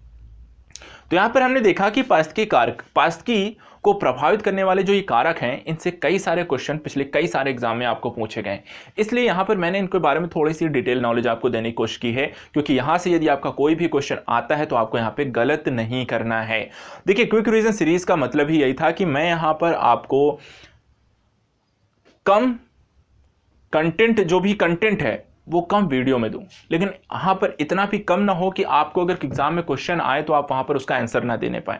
तो यहाँ पे कंटेंट की डिटेलिंग भी है, लेकिन साथ ही साथ वीडियो का जो कह सकते हैं कि जो संख्या है उसको भी मुझे कम करना है। तो यहाँ पर 2 in 1 का काम करना है कि कंटेंट भी आपका पूरा मिल जाए और साथ साथ यहाँ पर वीडियो की जो संख्या है और जो समय है वो भी आपको कम हो जाए, क्योंकि जब एग्जाम का समय आता है तो वहाँ पे कम समय में हमें पूरा रिवीजन करना है, और इसके लिए ये वीडियो आपके लिए बहुत लाभदायक होंगे। अगर आप इस वीडियो को पूरा यहाँ पर जो लोग फॉलो कर रहे हैं और देखते रहेंगे, मैं यहाँ पे दावे से कह सकता हूँ कि आपके एग्जाम यहाँ पर कोई भी यहाँ पर रुकने वाले नहीं हैं। आप आसानी से यहाँ पर बहुत हेल्पफुल हो जाएगा रिवीजन के लिए। चलिए समझने की कोशिश करते हैं जलवायु कारक के बारे में। जलवायु कारक के अंतर्गत यहाँ पर देखिए प्रकाश के बारे में, प्रकाश किस किस तरीके से आपके परिस्थिति को प्रभावित करता है। प्रकाश है वो पौधों के प्रकाश संश्लेषण की प्रक्रिया को प्रभावित करता है। आप सब जानते हैं बिना प्रकाश के पौधे जो होते हैं प्रकाश संश्लेषण नहीं कर सकते हैं। जो सूर्य का प्रकाश होता है आपको पता है उसमें 7 रंग होते हैं, जिसको हम विबग्योर के नाम से जानते हैं, ठीक है। वायलेट हो गया, इंडिगो, ब्लू, आपका ग्रीन, येलो, ऑरेंज और साथ साथ आपका रेड होता है। अब इसमें से 2 कलर हैं, जैसे कि लाल और नीला, ये 2 कलर हैं जो कि आपके प्रकाश संश्लेषण में सहायक होते हैं, ठीक है। तो प्रकाश संश्लेषण में जो 2 कलर आपके सहायक होते हैं वो कौन सा है? लाल और नीला आपके लिए सहायक होता है। इसके साथ साथ वाष्पोत्सर्जन की जो क्रिया है वो ज्यादा होगी कम होगी, ये भी डिपेंड करता है आपका प्रकाश के द्वारा, क्योंकि जो प्रकाश होता है उसके कारण जो रंध्र होते हैं, जो रंध्र मतलब छिद्र होते हैं जो पौधों के पत्तियों और उसके तनों में होते हैं, उनके खुलने और बंद होने की जो घटनाएं होती हैं वो भी प्रकाश के द्वारा ही वहां पर कह सकते हैं प्रभावित होते हैं, अर्थात खुलना और बंद होना। इसके अतिरिक्त पौधों के बढ़ना, अगर प्रकाश यहाँ पर उनको उचित मात्रा में मिलता है तो पौधे जो होते हैं उनकी वृद्धि भी अच्छी होती है। और इसके साथ साथ बीजांकुरण की घटनाएं हो गई, विटामिन ए और कैरोटीन का निर्माण हो गया, सूर्य के प्रकाश में विटामिन डी भी आपको पाया जाता है। पौधों के वृद्धि हार्मोन जो ऑक्सिन होता है, ऑक्सिन जो होता है वो पौधों की वृद्धि के लिए सहायक होता है, लेकिन यदि बहुत ज़्यादा यदि वो आपको हार्मोन स्रावित होने लगे तो पौधों की जो लंबाई या ऊंचाई है वो बहुत ज़्यादा हो जाती है। तो यहाँ पर उसके ऑक्सिन के कह सकते हैं कि जो स्राव होता है उसको भी प्रभावित करता है, उसको रोकता है, ताकि से और जब भी वो रोकता है तो हम जो पौधों की जो ऊंचाई देखते हैं, ऊंचाई चौड़ाई वो अलग अलग होती है। वो इसी कारण से होती है क्योंकि वहाँ पर सूर्य का प्रकाश हर एक पौधे की जो ऑक्सीजन होता है उसके वहां पे स्राव को रोकने का कार्य करता है। पौधों के फलने फूलने के हेतु प्रकाश की निश्चित अवधि भी जरूरी होती है, जिसको हम एक घटना कहते हैं दीप्तिकाल। ये क्वेश्चन पूछा भी गया है तो इसको ध्यान रखिएगा। दीप्तिकाल क्या होता है? पौधों के फलने फूलने हेतु प्रकाश की जिस निश्चित अवधि की बात करते हैं उसको हम कहते हैं दीप्तिकाल। अब दीप्तिकाल में भी कुछ होते हैं दीर्घ दीप्तिकाली पौधे, कुछ होते हैं अल्प दीप्तिकाली पौधे, कुछ प्रकाश उदासीन पौधे होते हैं, कुछ प्रकाश प्रिय पौधे होते हैं, कुछ छाया प्रिय पौधे होते हैं। तो इनके नाम ध्यान रखिए क्योंकि नाम ही पूछता है। तो देखिए, दीर्घ दीप्तिकाल पौधे अर्थात ऐसे पौधे जिनके पुष्पन के लिए, उन पौधों के पुष्पों के निकलने के लिए वहाँ पे ज़्यादा प्रकाश की आवश्यकता होती है, उनको हम दीर्घ दीप्तिकाली पौधे कहते हैं। नाम ध्यान रखिएगा, जैसे हेनबेन, पालक, जौ और ज़्यादातर ग्रीष्मकालीन पौधे इसके अंतर्गत आएंगे। दूसरा है अल्प दीप्तिकाल पौधे, जिनके पौधों के पुष्पन के हेतु वहाँ पे कम समय के लिए प्रकाश की आवश्यकता होगी, उन्हें हम कहेंगे यहाँ पर अल्प दीप्तिकाल पौधे, जैसे कि सोयाबीन, जेंथियम हो गया। कुछ ऐसे भी पौधे होते हैं जिनके लिए प्रकाश की अवधि वहां पर मायने नहीं रखती है, इनको हम कहते हैं प्रकाश उदासीन पौधे, जैसे कि आपका टमाटर, मिर्च, कपास। कुछ ऐसे पौधे होते हैं जो प्रकाश प्रिय होते हैं, अर्थात उनको ज़्यादा से ज़्यादा प्रकाश होता है और ज़्यादा लंबे समय तक प्रकाश जहां पर उपस्थित होता है वहां पर होते हैं, जैसे कि आपका सूर्यमुखी, चीड़, सागौन होते हैं। कुछ ऐसे पौधे होते हैं जो छाया प्रिय होते हैं, जिनके प्रकाश बहुत ज़्यादा ज़रूरत नहीं होती है, जैसे कि टैक्सस, एबिस और पाइसिया। ये एग्जाम्पल, ये नाम ही पूछा है, तो इसलिए मैंने यहाँ पे नाम ही रखा है और इनका एग्जाम्पल परिभाषा मैंने आपको बता दी है। बस आपको इनका नाम ध्यान रखना है, इनके नाम को लेकर ही क्वेश्चन पूछे गए हैं और ये पूछे जाते रहते हैं। जलवायु कारक के अंतर्गत हमने देखा प्रकाश किस किस तरीके से पारिस्थितिकी पर बदलाव लाता है, परिवर्तन लेकर आता है। अब बात करते हैं तापमान, टेम्परेचर किस तरीके से इफेक्ट डालता है। जैसे कि एंजाइम जो होते हैं आपके, एंजाइम विकार जिसको हम कहते हैं, एंजाइम सबसे ज़्यादा सक्रिय कब होता है, तो यहाँ पर 25 से 35 डिग्री सेल्सियस पर आपका एंजाइम सबसे अधिक क्रियाशील रहता है। 0 डिग्री सेल्सियस पर वो अक्रियाशील हो जाता है और 60, 70 या उससे ज़्यादा की स्थिति पर वो पूरी तरह से नष्ट हो जाते हैं, खराब हो जाते हैं। इसी तरीके से भूमध्य रेखा से ध्रुवों और समुद्र तल से ऊंचाई की ओर जाएंगे तो आपको पता है तापमान कम हो जाता है। इसके अतिरिक्त प्रकाश संश्लेषण की जो दर है वो सबसे अच्छी होती है 30 से 35 डिग्री सेल्सियस पर। 30 से 35 डिग्री सेल्सियस प्रकाश संश्लेषण की जो दर है वो अधिकतम होती है। इसके अतिरिक्त 10 डिग्री सेल्सियस की वृद्धि होने पर प्रकाश संश्लेषण की जो दर है वो आपकी दोगुनी हो जाती है। कितना, ये भी क्वेश्चन पूछा गया एग्जाम में, ध्यान रखिएगा। प्रति 10 डिग्री सेल्सियस की वृद्धि पर प्रकाश संश्लेषण की जो दर है वो दोगुनी हो जाती है। इसके अतिरिक्त श्वसन क्रिया की दर जो होती है 0 डिग्री से लेकर 30 डिग्री सेल्सियस तक बढ़ती रहती है और 30 डिग्री सेल्सियस सर्वाधिक होती है। 30 डिग्री सेल्सियस पर श्वसन की दर सर्वाधिक होगी और 0 से लेकर 30 डिग्री सेल्सियस पर प्रति 10 डिग्री सेल्सियस के तापमान की वृद्धि के कारण वहां पर आपके श्वसन की जो दर होती है वो 2 से 2.5 गुना उसमें वृद्धि होती है। कितना, 2 से 2.5 गुना उसमें वृद्धि होती है जब 0 से 30 डिग्री सेल्सियस पर प्रति 10 डिग्री सेल्सियस का तापमान जैसे जैसे बढ़ता जाएगा आपकी जो श्वसन की दर होगी वो 2-2.5 गुना वहां पर वृद्धि होती रहेगी। इसके अतिरिक्त अगर तापमान ज़्यादा होगा तो वाष्पोत्सर्जन की दर आपको ज़्यादा होगी, यदि तापमान कम होगा तो वाष्पोत्सर्जन भी आपका कम होता है। इसके अतिरिक्त जल एवं खनिज लवणों के अवशोषण के दर में भी वृद्धि होगी जब आपका तापमान ज़्यादा होगा। साथ ही कभी कभी बर्फ बन जाने के कारण, एक फैक्ट ध्यान रखिएगा, कभी कभी बर्फ बन जाने के कारण कोशिकाओं में यांत्रिक दबाव पड़ता है, कोशिकाएं फट जाती हैं, पौधों की मृत्यु हो जाती है, ये भी आपको पता है। और ये ज़्यादातर ऐसे क्षेत्रों में होगा जहाँ तापमान बहुत ज़्यादा कम हो जाता है। तो ऐसी स्थिति में जो आपकी पौधे होते हैं उसमें जो पानी होता है वो बर्फ बन जाता है और जो बर्फ होता है वो फिर आपका यांत्रिक दबाव के कारण उनकी कोशिकाएं फट जाती हैं और पौधे की मृत्यु हो जाती है। इसके अतिरिक्त एक चीज और ध्यान रखिए, तापक्रम के आधार पर भी आप जान लीजिए, तापक्रम के आधार पर भी वनस्पतियों के बारे में। कुछ ऐसी वनस्पतियां जिन्हें महातापी कहते हैं, जिनमें वृद्धि एवं विकास हेतु बहुत ज्यादा तापमान की आवश्यकता होती है, अधिक तापक्रम की, अर्थात जो डिग्री सेल्सियस है वो ज्यादा होना चाहिए। जैसे उष्णकटिबंधीय क्षेत्र में तापमान हमेशा ज़्यादा होता है। मध्यतापी हैं जहाँ पर कम तापमान की आवश्यकता होती है, अर्थात कुछ समय तक वो कह सकते हैं अधिक तापमान पे भी रह सकती हैं, लेकिन ज़्यादातर समय यहाँ पर आपको निम्न, अर्थात कहने का मतलब है कि अधिक और कम दोनों तरीके के तापमान में वो सर्वाइवल की स्थिति होती है, जिसे हम उपोष्णकटिबंधीय कहते हैं। न्यून तापी अगर कहें 3600 मीटर की ऊंचाई पर स्थित जो वनस्पतियां हैं उनको हम न्यून तापी कहते हैं। और महान्यून तापी जो 3600 मीटर से ज़्यादा या 4800 मीटर से ज़्यादा की ऊंचाई पर यहाँ पर पाए जाते हैं उनको हम कहते हैं महान्यून तापी। तो ये हमने देखा जलवायु कारक के अंतर्गत प्रकाश और तापमान दोनों किस तरीके से यहाँ पे प्रभावित करते हैं। वाष्पोत्सर्जन की स्थिति को भी हमने यहाँ पर देखा। अब बात करते हैं कि यहाँ पर आपको जल एवं वर्षा जो होती है, जल एवं वर्षा जो है वो जीव द्रव्य के निर्माण, खनिज पदार्थों के घुलन, अवशोषण, वाष्पोत्सर्जन, बीजांकुरण, श्वसन, प्रकाश संश्लेषण, एटीपी के जलीय अपघटन जैसी चीजों में आपका जल कहीं ना कहीं आपको सम्मिलित होता हुआ दिखाई देता है। बीजांकुरण होगा तो नमी चाहिए, तो पानी वहां पे चाहिए ही चाहिए। जीव द्रव्य के निर्माण में द्रव का लिक्विड होना ही चाहिए। एटीपी का जलीय अपघटन, तो वहां भी आपको जल चाहिए। तो यहां पर वो अपनी अपनी जगह पर जल एवं वर्षा जरूरी है। वायुमंडलीय नमी की बात करते हैं। देखिए, वायुमंडलीय नमी में सबसे अच्छी जो चीज़ है कि तापमान जब भी बढ़ेगा तो आपके वायुमंडल में वाष्प की मात्रा कम हो जाती है। हमें सबको पता है कि जितना ज़्यादा तापमान होगा वायुमंडल में नमी उतनी ही आपको कम होती है। इसके अतिरिक्त प्रत्येक 20 डिग्री फ़ारेनहाइट तापक्रम बढ़ने पर वायुमंडल की वायु में वाष्प ग्रहण की शक्ति दोगुनी हो जाती है। इसको ध्यान रखिएगा, प्रत्येक 20 फ़ारेनहाइट तापक्रम बढ़ने पर वायुमंडल की वायु में वाष्प ग्रहण की शक्ति कितनी हो जाती है? 2 गुनी बढ़ जाती है। वायु की जो गति है वो पौधों की रचना, वृद्धि, आकृति और स्थिरता पर प्रभाव डालती है।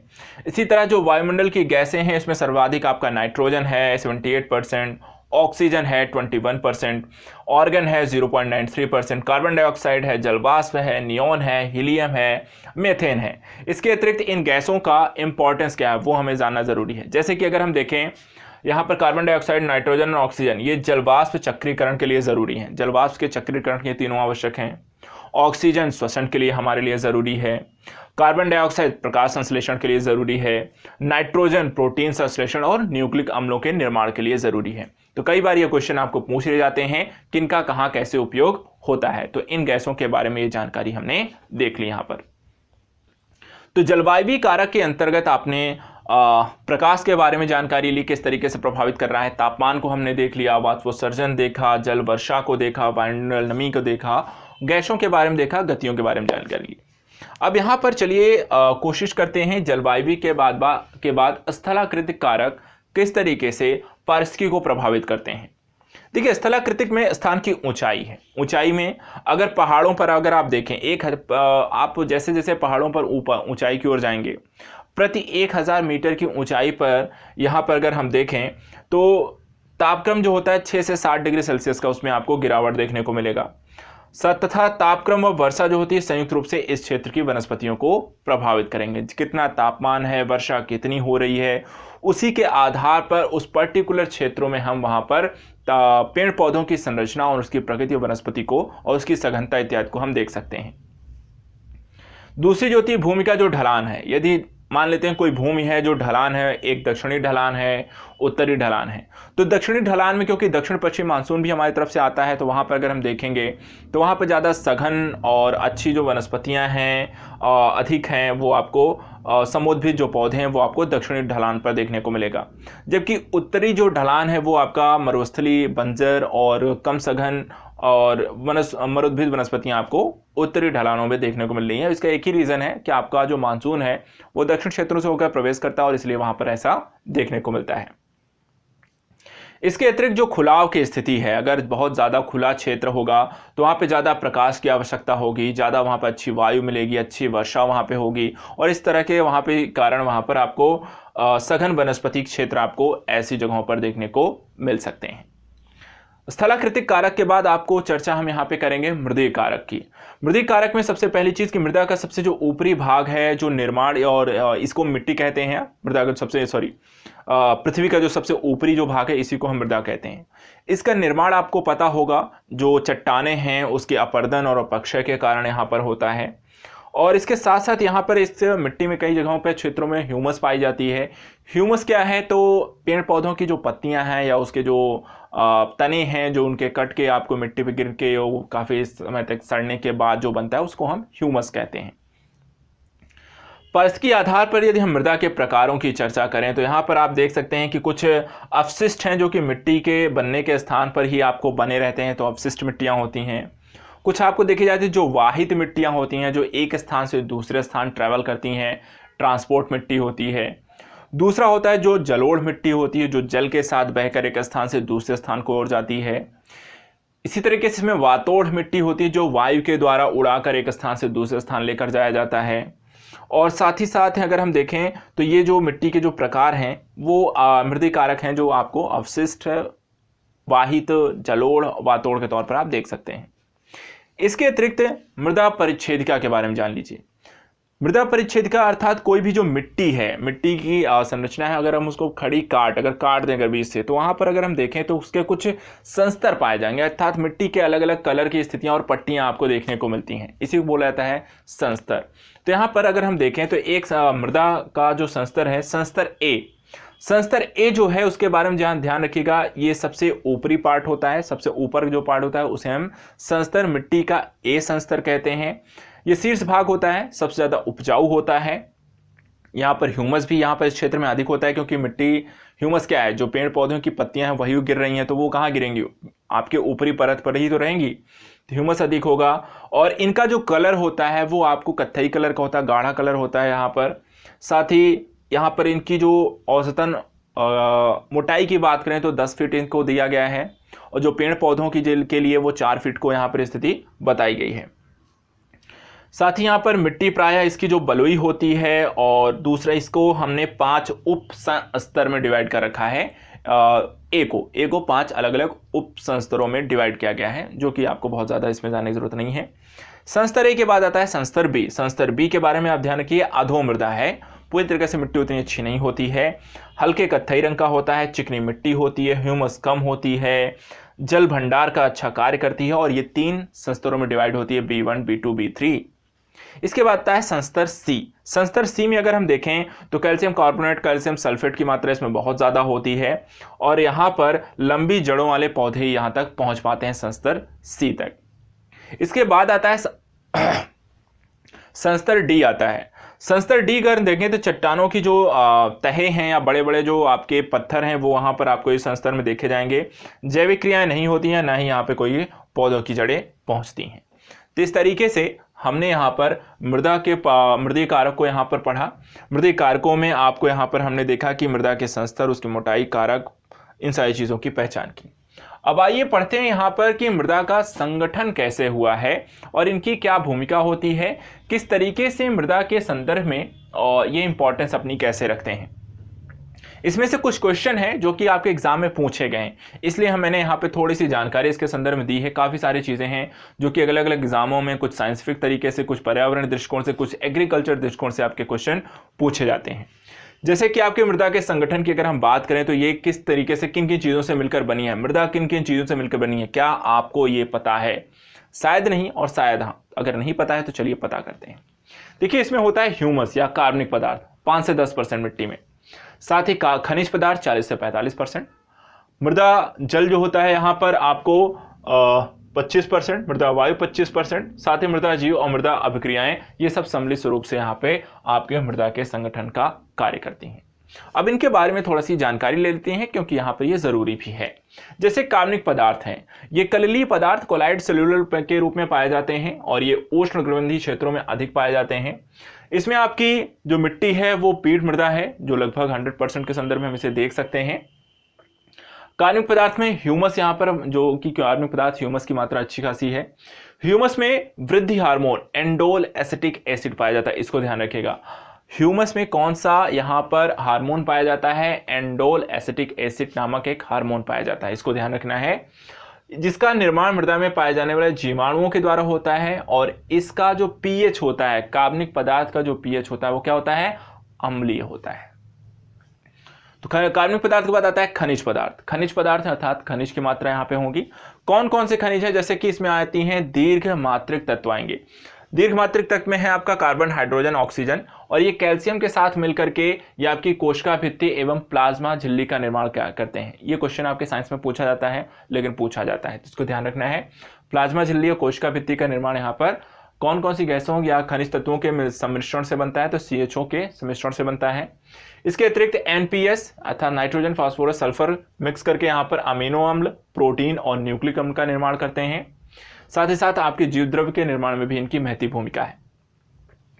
मैग्नीशियम जो होता है क्लोरोफिल अणुओं का निर्माण करता है। मैग्नीशियम क्लोरोफिल अणुओं का निर्माण करता है। ये आपके दीर्घ मात्रिक तत्व अर्थात ये मात्रा में ज़्यादा पाए जाते हैं। कुछ है सूक्ष्म मात्रिक तत्व पौधों के लिए, जैसे कि आपके एंजाइम और एवं सह एंजाइम का निर्माण में सहायक हैं आपके सूक्ष्म मात्रिक तत्व। पोटेशियम इसमें है जो आपके एधा क्रियाशीलता, रोगों के नियंत्रण में आपके लिए सहायक है। मैग्नीज है जो कि आप चयन, उपचयन, नियंत्रण और क्लोरोफिल के निर्माण में ज़रूरी है। देखिए क्लोरोफिल के निर्माण के लिए मैग्नीज का होना ज़रूरी है, इसको ध्यान रखिएगा। आयरन जो होता है वो क्लोरोप्लास्ट, प्रोटीन, उत्प्रेरक, सहविकार, एफडीएन और एमएफएन जैसे तत्वों के लिए ज़रूरी है। सहविकार अर्थात कि कोएंजाइम की बात कर रहे हैं। मॉलिब्डेनम जो होता है नाइट्रेट रिडक्शन और एवं नाइट्रोजन के उपापचय के लिए ज़रूरी है पौधों के लिए। जिंक जो होता है ऑक्सीजन तथा एंजाइम के निर्माण में सहायक होता है। तो जो ऑक्सीजन जो वृद्धि रोधक हार्मोन है वो जिंक के तत्व के कारण वहां पे उसका निर्माण होता है। और बोरान जो है वो पौधों की वृद्धि में यहाँ पे सहायता करता है। तो ये आपके इन तत्वों का नाम ध्यान रखिएगा, ये किस किस तरीके से पौधों के लिए उपयोगी हैं, ये इससे कई सारे क्वेश्चन यहाँ पर बनते हैं और ये आपको ध्यान में रखना है सभी लोगों को। इसके बाद मृदा जल की बात करते हैं। किसकी बात करना है अब हमें? मृदा जल की बात करते हैं। मृदा जल देखिए यहाँ पे गुरुत्वीय जल है। कैसा है जल है? यहाँ पर मृदा जल में आपके गुरुत्वीय जल देखने को मिलेगा, केशिका जल देखने को मिलता है, आर्द्रता जल होता है और रवे का जल। चार अलग अलग तरीके के मृदा जो जल है, मृदीय जल हो, उसे चार अलग अलग पार्ट में डिवाइड करते हैं। तो पहला जल है गुरुत्वीय जल। गुरुत्वीय जल अर्थात जो गुरुत्वाकर्षण के कारण पृथ्वी के बहुत गहराई में चले जाते हैं और इस जल का प्रयोग पौधों के द्वारा नहीं किया जा सकता, तो उसे हम कहते हैं आपका गुरुत्वीय जल। दूसरा है केशिकीय जल। केशिकीय जल मिट्टी के कणों के मध्य यहाँ पर ये उपस्थित होता है और इसी जल का जो प्रयोग होता है पौधे अपनी जड़ों के द्वारा आसानी से कर पाते हैं। और ये क्वेश्चन भी पूछा जाता है कि पौधे किस जल का प्रयोग यहाँ पर करते हैं, तो केशिका जल का प्रयोग करते हैं और जड़ों के माध्यम से करते हैं। तीसरा है आर्द्रता जल।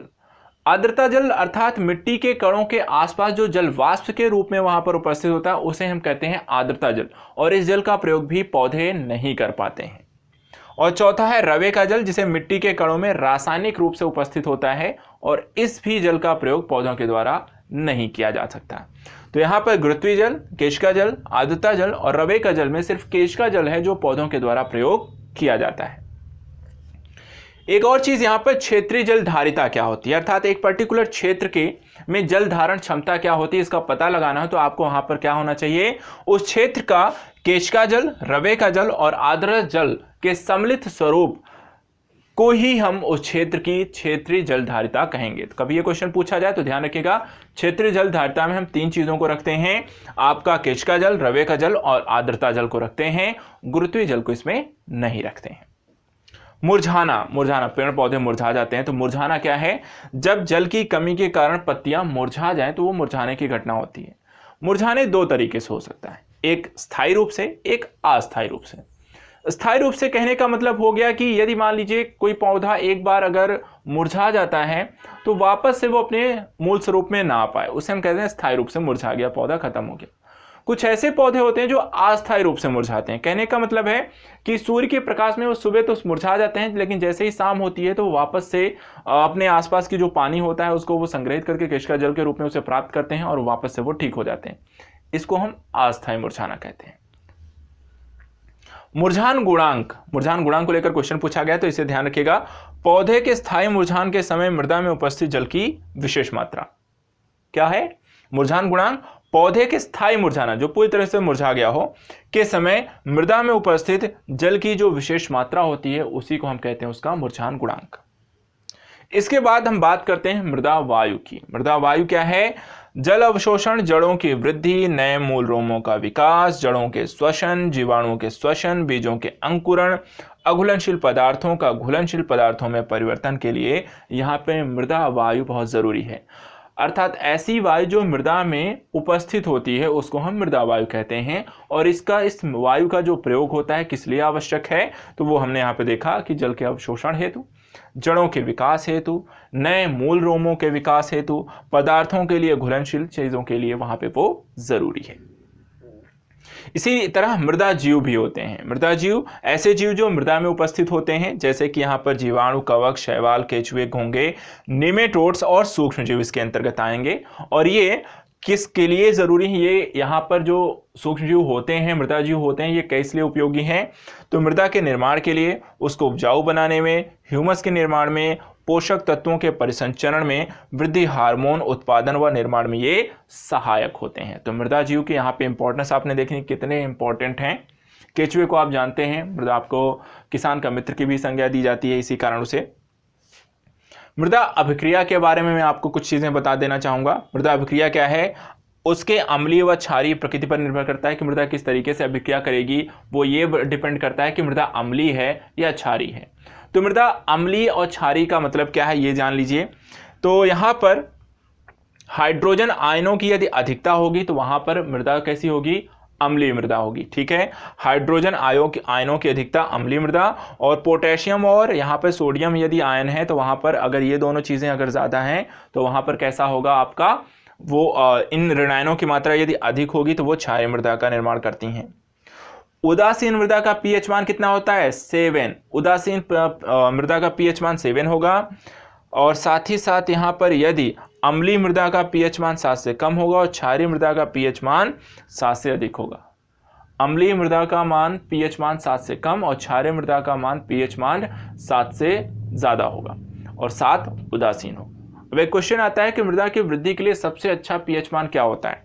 तो यहाँ पर ध्यान रखिएगा, पौधों की वृद्धि के लिए सामान्यतः पीएच मान 6 से लेकर 7.5 होता है। 6 से लेकर के 7.5 होता है। 6 पॉइंट से लेकर के 7.5। अब बात करते हैं कि मृदा की बनावट किससे होती है। तो मृदा की बनावट आपने कई सारी चीज़ों के बारे में पढ़ा होगा। बजरी पढ़ी होगी, बालू पढ़ा होगा, गाद पढ़ी होगी, चिकनी मिट्टी होता है। तो वहाँ पर इनके मध्य अंतर क्या होता है, तो अंतर होता है इन मिट्टी के कणों के आकार और व्यास को लेकर। तो आइए समझा देते हैं मैं आपको कैसे यहाँ पर मिट्टी की बनावट में। देखिए यहाँ पर बजरी होती है। बजरी जो होती है वो 5 मिलीमीटर व्यास से अधिक व्यास वाले जो होते हैं मिट्टी के कण, उनको हम बजरी बोलते हैं। 5 मिलीमीटर से अधिक व्यास वाले कणों को हम उससे बनी मिट्टी आपकी बजरी होगी। दूसरा, अगर बारीक बजरी होती है जो 2 से लेकर 5 मिलीमीटर के कण होते हैं। फिर मोटी बालू होती है 0.200 से 2.00 मिलीमीटर व्यास। फिर इसके बाद आपका बारीक बालू होती है जो 0.020 से 0.200 तक होता है। इसके बाद आपका फिर इसके बाद आती है गाद। गाद जो होती है 0.002 से 0.02 व्यास के कण होते हैं। और चिकनी मिट्टी इससे भी महीन होती है, वो आपका 0.002 से भी छोटे कणों को हम वहाँ पर चिकनी मिट्टी कहते हैं। तो ये उसकी बनावट है, बनावट की संरचना है। बारीक आपको बजरी से लेकर के चिकनी मिट्टी सबसे आपको बारीक होती है, और उससे ऊपर आपके बालू बजरी तो वो उससे ऊपर होती है। मृदा के प्रकार में बलुई मिट्टी है। ठीक है, बलुई मिट्टी जो होती है यहाँ पर आपका, इसमें 25% बालू होती है, 15% चिकनी मिट्टी होती है। 85% बालू, 15% चिकनी मिट्टी और गाद होती है। इसमें माइका, फेल्सपार, क्वार्ट्ज के पाए जाते हैं। मरोद्भिद पौधे इसमें अधिक उगते हैं। और गाद मृदा होती है इसके बाद, जिसमें चिकनी बलुई मिट्टी, मृदा क्षरण की क्षमता अधिक होती है। ह्यूमस का मिश्रण इसमें अधिक पाया जाता है। तो देखिए यहाँ पे जो मिट्टियाँ पाई जाती हैं, अब उनकी बात कर रहे हैं ये। तो मृदा के प्रकारों में एक होती है बलुई मिट्टी। बलुई मिट्टी जो होती है वो 2 चीज़ों से मिलकर बनती है। एक होता है इसमें आपको पाई जाती है आपकी 85% इसमें बालू होती है, और 15% इसमें चिकनी मिट्टी पाई जाती है, और थोड़ा बहुत गाद का भी इसमें मिश्रण होता है। और साथ ही इसमें कुछ तत्व पाए जाते हैं जिसमें आपका माइका है, फेल्सपार और क्वार्ट्ज जैसे तत्व इसमें पाए जाते हैं। और इसके लिए यहाँ पर अगर बात करें तो इसमें किस प्रकार के पौधे आते हैं, तो मरुद्भिद पौधे इसमें ज़्यादा उगते हैं। दूसरा, यहाँ पर गाद मृदा होती है। गाद में जो होती है अगर देखें तो चिकनी बलुई मिट्टी यहाँ पर ज़्यादा इसमें पाई जाती है, और ये जल धारण क्षमता इनकी अच्छी होती है, ये आपको भी पता है। और अगर कहते हैं कि यदि इसमें हम थोड़ा बहुत ह्यूमस अगर मिला दें, गाद वाली मिट्टी में ह्यूमस यदि मिला दिया जाए तो यहाँ पर आपको जो वनस्पतियाँ हैं वो भी यहाँ पर उग सकती हैं। चलिए, तो यहाँ पर हमने इस पॉइंट को भी देख लिया। अंतिम पड़ाव पर आते हैं, अंतिम बिंदु पर आते हैं, अंतिम श्रेणी पे आते हैं। थोड़ा थकान हो जाती है, थकान हो जाता है ज़्यादा पढ़ लेने से एक ही समय पर, इसलिए ऊर्जावान रहना बहुत ज़रूरी है आपको। लेकिन ये वीडियो पूरा ज़रूर इसलिए देखना है क्योंकि यदि आप इस वीडियो को देखकर अगर यहाँ से 2 क्वेश्चन, 4 क्वेश्चन, 5 क्वेश्चन आप हल करके आ गए, या एक भी क्वेश्चन आ गया, तो अगर आपने 1 घंटा पढ़ने के बाद वहाँ पर एनवायरनमेंट का एक क्वेश्चन आपके पेपर पूछा गया और वो आप हल करके आ गए, तो आपके वहाँ पे 2 नंबर सिक्योर्ड हैं। इसलिए यहाँ पर इतना सारा मैटर, आप जो वीडियोस देख रहे हो सकता है वहाँ पे 2 वीडियो, 3 वीडियो हो सकता है, 4 वीडियो में अगर आपने पढ़ा है उसको अगर आप एक वीडियो में पढ़ पा रहे हैं और वहाँ पर जाकर क्वेश्चन हल कर पा रहे हैं, तो इसे ज़रूर देखना है। ठीक है, तो चलिए बात करते हैं ज़्यादा और बहुत समय, अंतिम पड़ाव पर आ चुके हैं। थोड़ा सा उत्साह बनाए रखना है और आप 15 मिनट और सुन लेना है। आपका वीडियो कंप्लीट होने वाला है। और बहुत इंपॉर्टेंट पहलू आपको मैं लास्ट में बताने जा रहा हूं, क्योंकि यहाँ पे कुछ जैविक कारक आएंगे और यहाँ पर जैविक कारकों में से बहुत से क्वेश्चन हैं जो आपको डायरेक्टली एग्जाम में पूछे गए, इसलिए यहाँ पर मैं थोड़ी बातचीत कर रहा हूँ। इसको सुन लीजिए, लास्ट का सेगमेंट है, ज़रूरी पहलू है, इंपॉर्टेंट टॉपिक्स हैं और बहुत सारे क्वेश्चन वहाँ पड़े हुए हैं। तो चलिए बात करते हैं। चिकनी मिट्टी, चिकनी मिट्टी में आपकी 50% चिकनी मिट्टी होगी, 50% इसमें गाद का मिश्रण होगा। जल धारण क्षमता अच्छी खासी होगी क्योंकि चिकनी है, जल्दी पानी रिस कर जाएगा नहीं कहीं, और इसमें जलाक्रांति की भी समस्या होती है, अर्थात वाटर लॉगिंग की स्थिति हो जाएगी। बालू और ह्यूमस का यदि हम इसमें भी मिला देते हैं तो ये भी पौधों की वृद्धि के लिए उपयोगी बन जाएंगी। कार्बन डाइऑक्साइड की मात्रा इसमें ज़्यादा होती है चिकनी मिट्टी में। इसके बाद दोमट मिट्टी आती है। दोमट मिट्टी देखिए, दोमट इसमें होती है 30 से 50%, बालू 30 से 50%, चिकनी मिट्टी 20% से कम और 10 से 15% ह्यूमस, और ये पौधों की वृद्धि के लिए सबसे अच्छी होती है। साथ ही सैलाइन एल्कनी मृदा होती है, इसमें NaCl की अधिकता होती है। साथ ही यहाँ पे ये आपके परासरण दाब इसमें बहुत ज़्यादा होने के कारण परासरण दाब बहुत यहाँ पे इसका प्रयोग नहीं कर पाती हैं ये, और न ही ये परासरण दाब जो होता है अधिक होने के कारण ये जल के अवशोषण की जो प्रक्रियागत स्थितियां होती है वो इसमें प्रभावित हो जाती हैं। लवणोद्भिद पौधे, मैंग्रोव वनस्पतियां इसमें उगती हैं, और लवणोद्भिद पौधों में यहाँ पर श्वसन मूल भी आपको पाए जाते हैं, क्योंकि आपको पता है उनको वहाँ पर श्वसन करने के लिए उनको मिट्टी से ऊपर रहना पड़ेगा, तो इसलिए मृदा कारक आपके खत्म हो गए। इंटर करते हैं जैविक कारक में। जैविक कारक में इंपॉर्टेंट कुछ पहलू हैं। चलिए, जीवित पेड़ पौधे, जंतुओं की सभी क्रियाएं, वनस्पतियों का संगठन, वृद्धि, प्रजनन, शरीर की बाह्य आंतरिक बनावट और वातावरण का प्रभाव, ये सब कुछ जैविक कारक है। तो जैविक कारक किस तरीके से बनता है, उस पर किस चीज का प्रभाव बनता है, वो किस तरीके से उसकी संरचना दिखाई देती है, उस पर क्या क्या, और वो किस किस तरीके से दूसरों को क्या प्रभावित कर सकता है, वातावरण पर उस पर क्या प्रभाव पड़ता है, इन सब चीजों का अध्ययन हम जैविक कारक के अंतर्गत करते हैं। अब यहाँ पर पौधा है, मनुष्य है, और उन दोनों के मध्य यहाँ पर संबंध होंगे, या फिर पौधा है, जीव है, उसके मध्य यहाँ पे संबंध होंगे। तो किस तरीके के संबंध है, या पौधे और पौधे के मध्य किस तरीके के संबंध है, इसको यहाँ पर हम अध्ययन करते हैं। सबसे पहले बात करते हैं पौधों के मध्य संबंध। तो देखिए यहाँ पर एक प्रतियोगिता जो संबंध है उसको हम, एक प्रतियोगिता है, परजीविता है, सहजीविता है, माइकोराइजा, मृतोपजीविता और अधिपादपता, 6 तरीके से पौधे आपस में एक दूसरे के साथ संबंध यहाँ पे बनाते हैं। सबसे पहला है प्रतियोगिता। प्रतियोगिता कहने का मतलब किसी एक विशेष स्थान पर यदि 2 पौधे हैं तो दोनों ही उस क्षेत्र में मिट्टी, प्रकाश, खनिज लवण और जल इत्यादि के लिए क्या करेंगे, आपस में एक दूसरे से प्रतियोगिता करते हैं। जो ज्यादा सक्षम होगा वो सरवाइव कर पाएगा, जो नहीं सक्षम होगा वो वहां से खत्म हो जाएगा। इसी को हम वहां पर प्रतियोगिता कहते हैं। दूसरा है परजीविता, अर्थात ऐसे पौधे जिनमें पर्णहरिम का अभाव होता है, वो अपना भोजन चूष्कांगों के माध्यम से किसी दूसरे पौधे से प्राप्त करते हैं। तो इसे क्या कहते हैं, इसको हम परजीविता कहते हैं। ऐसे पौधे आपके परजीवी पौधे कहलाते हैं। अब परजीवी भी जो होते हैं वो कुछ पूर्ण होते हैं, कुछ आंशिक होते हैं, अर्थात जो पूरी तरह से दूसरे पौधे पर निर्भर होंगे पूर्ण परजीवी होंगे, जो आंशिक रूप से निर्भर होंगे वो आंशिक परजीवी होंगे। इसमें भी कुछ आपकी जड़ों पर निर्भर होते हैं तो कुछ तनों पर निर्भर होते हैं। तो जो जड़ों पर निर्भर होते हैं उन्हें मूल परजीवी कहते हैं, जो जड़ों पर, जो स्तंभ पे आपके परजीवी होते हैं वो आपको स्तंभ परजीवी कहलाते हैं। तो इनके नाम और बहुत जरूरी है क्योंकि इनके नाम पूछे जाते हैं। जैसे कि पूर्ण परजीवी में अमरबेल आती है, तो आंशिक परजीवी में लोरेंथस, विस्कम और चंदन आता है। अब मूल परजीवी जैसे कि जड़ों पर हैं, तो कुछ होते हैं जो पूर्ण मूल परजीवी होते हैं, जो पूरी तरीके से जड़ों पर निर्भर होते हैं, जैसे कि आपका ओरोबैंकी है। और कुछ ऐसे हैं जो आंशिक रूप से मूल परजीवी होते हैं, अर्थात कि सीमित मात्रा में जड़ों पर यहां पर परजीवी के रूप में रहते हैं, जैसे चंदन का पौधा। कुछ पूर्ण स्तंभ परजीवी होते हैं जैसे अमरबेल, और कुछ आंशिक रूप से स्तंभ परजीवी होते हैं जैसे कि विस्कम।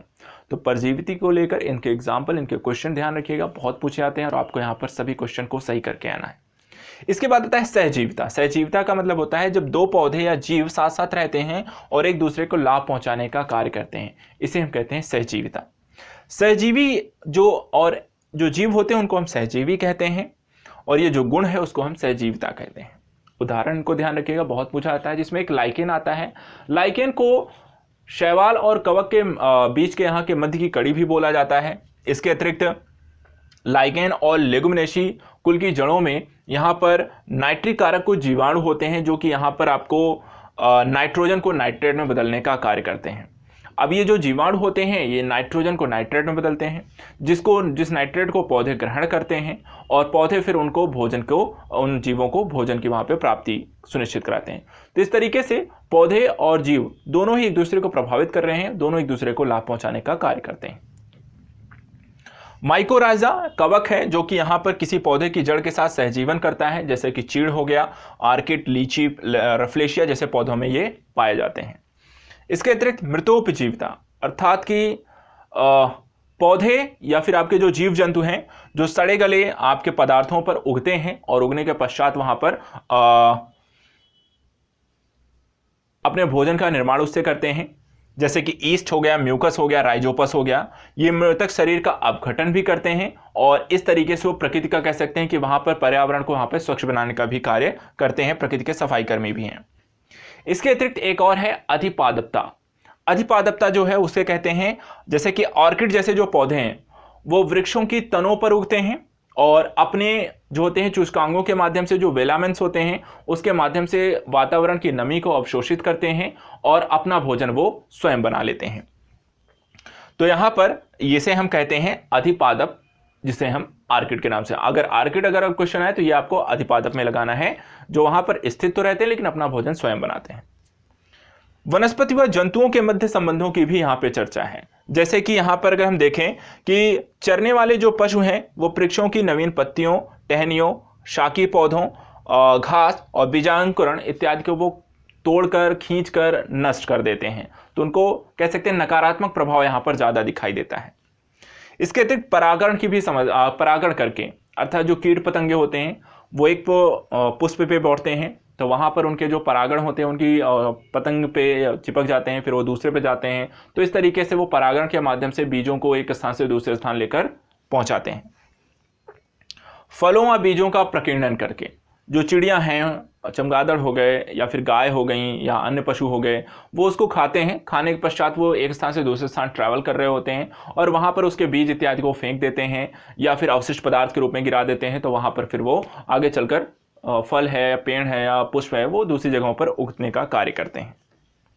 इसी तरह फलों व बीजों का भी प्रकीर्णन करते हैं, चिड़ियाँ इत्यादि होती खाती हैं और उसको कहीं वो और गिरा देती हैं। कीटभक्षी जो पौधे हैं वो नाइट्रोजन की कमी वाले स्थानों पर उगते हैं और अपने नाइट्रोजन की आपूर्ति करने के लिए वो कीटों का भक्षण करते हैं। पौधों के कुछ नाम ध्यान रखिएगा, जैसे कि यहाँ पर आपका नेफेंथीस है, यूट्रिकुलेरिया है, ड्रोसेरा है, ये कुछ पौधे हैं जो कि यहाँ पर कीटनाशी पौधों के नाम से हम इसे जानते हैं। दूसरी चीज, कीटभक्षी जो पौधे होते हैं उनमें पर्णहरिम पाया जाता है और वो अपना भोजन स्वयं बना सकते हैं, इस चीज को यहाँ पे ध्यान रखिएगा। कई बार इस तरह क्वेश्चन आए, लोग गलत करके आते हैं। तो यहाँ पर हमने देखा कि जैविक कारकों को भी हमने यहाँ पर अध्ययन कर लिया। लास्ट का एक सेगमेंट है जो कि बहुत इंपॉर्टेंट तो नहीं है लेकिन हम पढ़ ही रहे हैं तो इस चीज को भी इसमें ऐड कर देते हैं, लेकिन बहुत इंपॉर्टेंट के प्रदेश से मृदा के ऊपर यहाँ पर हम पौधों के पारिस्थितिकी वर्गीकरण की चर्चा करेंगे। मृदा के पारिस्थितिकी वर्गीकरण की मैं यहाँ पर जानकारी आपको दे दूं। सबसे पहले मृदा के ऊपर जो जल की परत है उसके आधार पर हम देखें तो कुछ पौधे हैं जो जलोद्भिद होते हैं, जो जल में उगते हैं, जिनका मोस्टली जो पार्ट है आपके जल पर होता है। कुछ उसमें तैरने वाले पौधे होते हैं और कुछ उसके जल के नीचे पौधे पाए जाते हैं, उनको हम जल निमग्न पौधे कहते हैं। कुछ होते हैं कच्छोद्भिद होते हैं, अर्थात कुछ आपका मृदा में होते हैं, अर्थात कुछ जल के नीचे होते हैं और कुछ जल के ऊपर होते हैं। मृदा में शरीर क्रियात्मक दृश्य से जलभराव की स्थिति में भी कुछ पौधे हैं, जैसे कि अम्लोद्भिद होते हैं, अर्थात ज़्यादा अम्लीय वाले क्षेत्रों में पाए जाते हैं, लेकिन मृदा का अम्ल जो होती है, अम्ल के कारण वो ज़्यादा जल को अवशोषित नहीं करने पाते हैं, इसलिए उन्हें हम अम्लोद्भिद मृदा कहते हैं या जल मृदा भी कही जाती है। इसके अतिरिक्त आपको साइकोफाइट्स भी हैं, जिसमें आपको साइकोफाइट्स होते हैं तापक्रम की अधिकता कारण ज़्यादा जो जल है उसको अवशोषित नहीं कर पाते हैं। इसके अतिरिक्त लवणोद्भिद हैं जो कि अधिक लवण वाले जल की मात्रा होने के कारण वो ज़्यादा जल को अवशोषित नहीं कर पाते, तो ऐसे पौधों को हम लवणोद्भिद कहते हैं। साथ ही यहाँ पर मृदा में भौतिक जल भराव की स्थिति में मृदा में जल के संचय की मात्रा बहुत कम हो जाती है। कुछ शैलोद्भिद पौधे हैं जो कि आपको चट्टानों पर उगते हैं और इसी तरीके से आपके कुछ बालुकोद्भिद हैं जो कि बजरी इत्यादि वाले क्षेत्रों में उगते हैं।